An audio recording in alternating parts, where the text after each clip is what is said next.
आजच्या रेसिपीमध्ये आपण बनवणार आहोत अगदी खुसखुशीत, त्याचबरोबर ठिसूर आणि भरपूर लेयर्स असणारे, त्याचबरोबर तोंडात टाकताच विरघळणारे शंकरपाळे. इनो, सोडा किंवा बेकिंग पावडरचा अजिबात उपयोग न करता हे शंकरपाळे खुसखुशीत कसे बनवायचे याच्या सर्व टिप मी या रेसिपीमध्ये शेअर केल्या आहेत. तर रेसिपी स्किप न करता शेवटपर्यंत पहा. आवडली तर चॅनलला लाईक, शेअर, सबस्क्राईब करायला विसरू नका. चला तर वेळ न दवडता लगेच रेसिपीला सुरुवात करूयात. मी प्रिया मनापासून तुमचं स्वागत करते कुक विथ प्रिया या यूट्यूब चॅनलवर. शंकरपाळी बनवण्यासाठी इथे मी वाटीने मेजरमेंट घेणार आहे. तुम्ही कपाने किंवा तुमच्याजवळ जे भांडं असेल त्याने तुम्ही उपयोग करू शकता, जेवढ्या प्रमाणात पाहिजे आहे तशा प्रमाणे.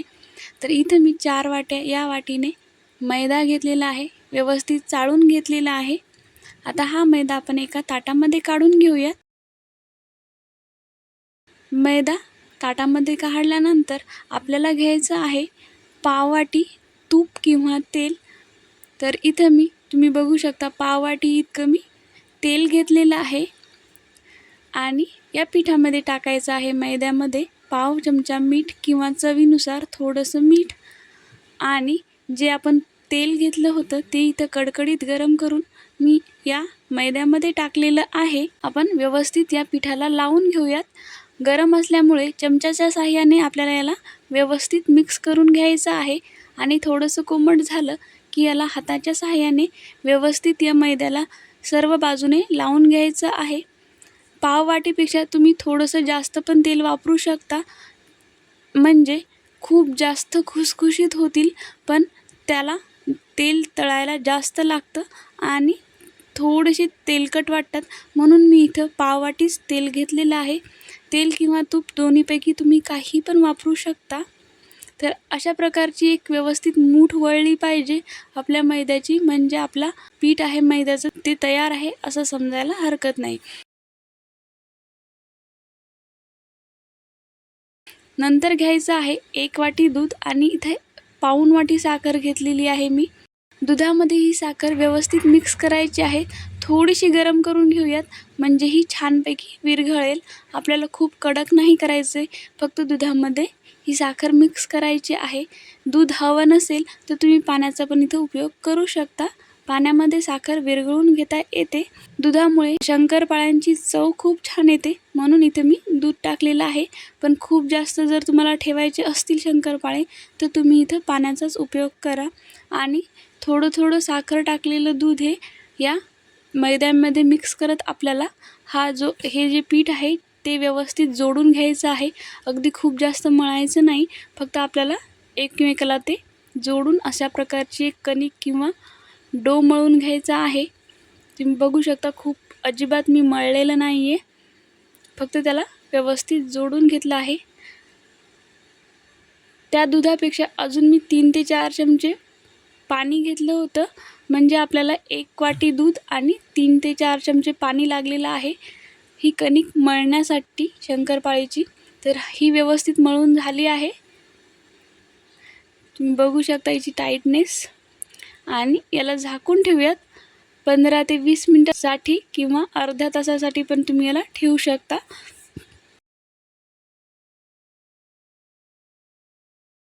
अर्ध्या तासानंतर आपला जी कणिक आहे शंकरपाळीची ती छान मुरलेली आहे. आणि तुम्ही इथं साखरेचं प्रमाण पण तुमच्या आवडीनुसार घेऊ शकता.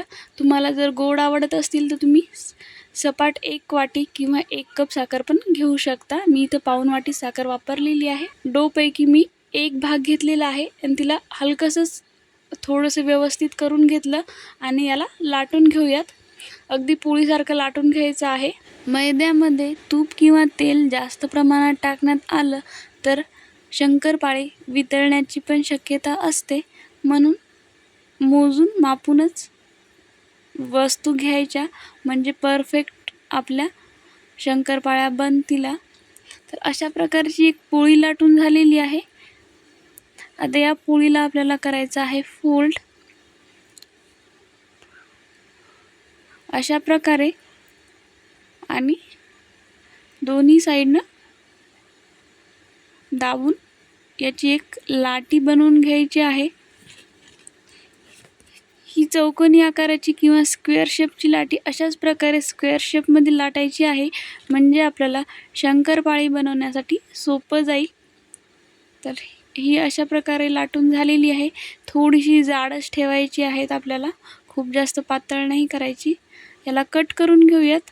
तुम्ही डायमंड शेप पण याला देऊ शकता किंवा अशा स्क्वेअर शेपमध्ये पण कट करू शकता. तर हे जितके छोटे दिसत आहे याच्यापेक्षा जेव्हा तळू आपण ते डबलनं तयार होतील. तर मी एकदाचे काढून घेतले आहेत आणि असेच आपल्याला दुसरे पण बनवून घ्यायचे आहेत शंकरपाळे. तेल व्यवस्थित तपलं की आपल्याला यामध्ये हे शंकरपाळे तळायला घ्यायचे आहेत. एक टाकून बघितला, नंतर बाकीचे टाकणार आहे. तर हे सगळे शंकरपाळे मी टाकून घेतलेली आहे, अर्धी बॅच. गॅसची फ्लेम शंकरपाळी तळताना लो टू मीडियमच्या मध्येच ठेवायची, म्हणजे शंकरपाळी व्यवस्थित तळून होतात. थोडासा वेळ लागतो, पण त्याची व्यवस्थित सर्व पदरं वेगवेगळी होतात आणि मस्त दिसतात आणि खूप जास्त क्रिस्पी बनतात.